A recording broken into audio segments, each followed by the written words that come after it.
Hi everybody, I'd like to show you how to find that Sirius radio ID. You'll need that ID when it comes time to upgrade your subscription to Sirius XM.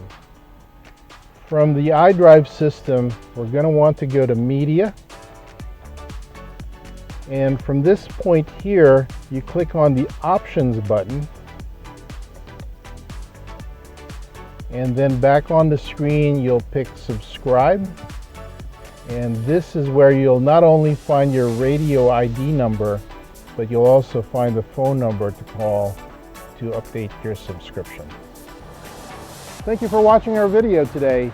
Please submit any comments or questions below. Give us a like and subscribe to our channel. And as always, we'd love to see you here at our dealership, BMW of Myrtle Beach.